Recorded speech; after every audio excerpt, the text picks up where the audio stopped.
Welcome to our channel. Today we how to authenticate GA4 with Looker Studio for marketing. Start by logging into your Google Analytics account.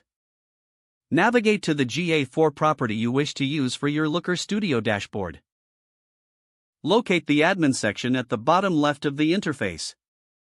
In the admin section, find the data streams option under the property column. Click on data streams to see a list of your data streams. Select the data stream you want to connect with Looker Studio.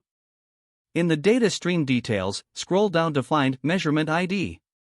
Take note of the measurement ID as you will need it later. Next, open Looker Studio in a new tab.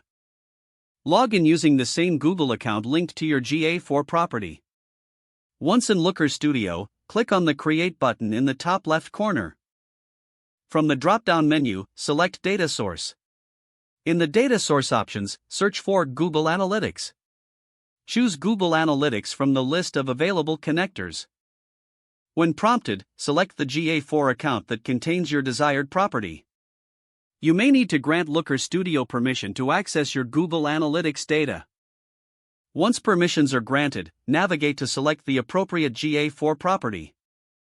Now, you should see a list of data streams associated with that property. Choose the specific data stream you noted earlier for the dashboard. Click on Connect to link your GA4 data with Looker Studio. You will see a new screen showing available fields from your GA4 data stream. Review the available fields and make necessary adjustments if desired. After configuring the fields, click on the Add to Report button in the top right corner. You can now start creating visualizations using the imported GA4 data. Use the tools within Looker Studio to build charts, tables, and other elements for your marketing dashboard. Save your report regularly to avoid losing any changes.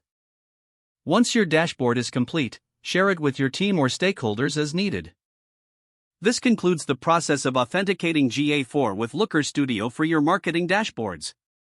If the page does not load, refresh the browser or try again in a private or incognito window. Make sure you are using the correct email address, then retype it carefully to avoid small typos.